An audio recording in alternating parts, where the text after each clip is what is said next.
They're building an empire of industrialized chicken consumption right here in El Dorado.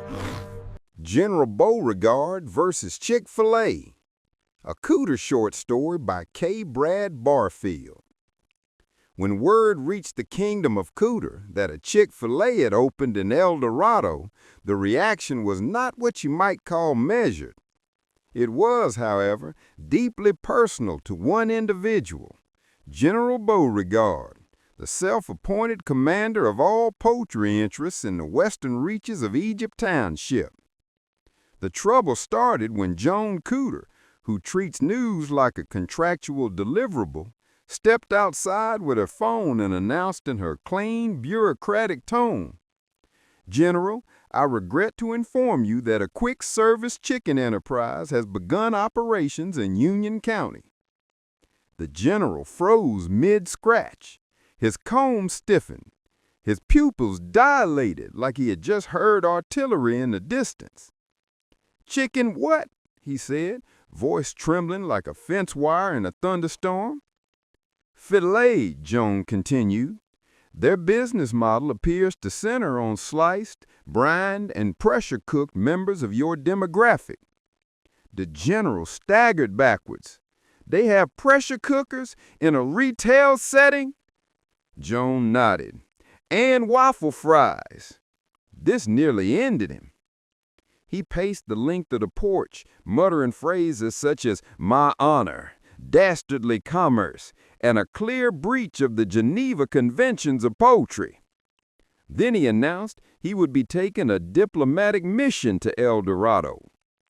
By mission, he meant riding in the back of Jones' Tacoma inside a milk crate, glaring at everyone on Highway 82 like a tiny feathered attorney preparing his opening argument.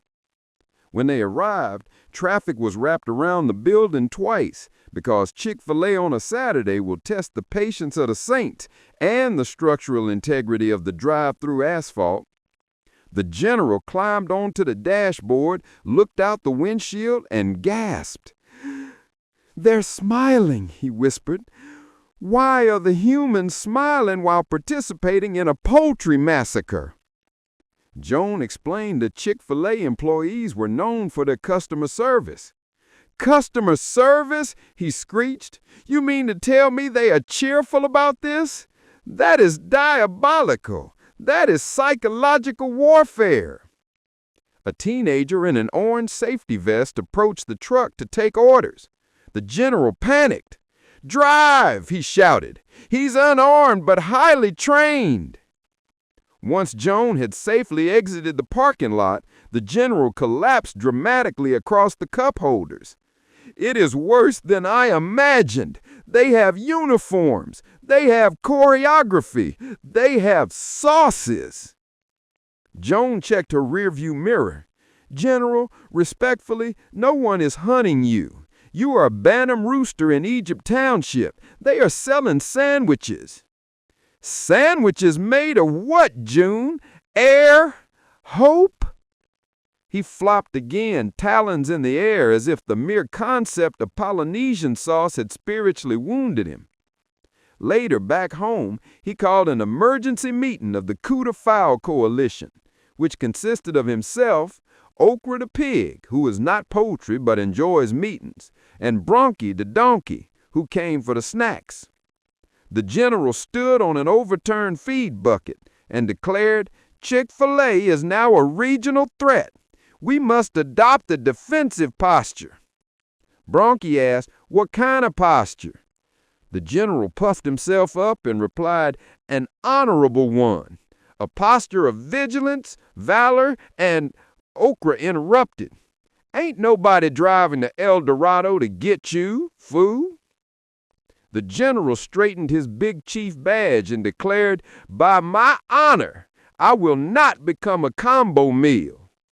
And with that, he strutted off into the yard, loudly practicing threats such as, "You tell El Dorado if they want me, they gotta come through Cooter," and "I am not available in spicy or grilled." By sundown, he had calmed down enough to accept a peace offering of cracked corn. though he did eat it while glaring suspiciously toward the southern horizon, muttering, "Waffle fries, the humans are weak."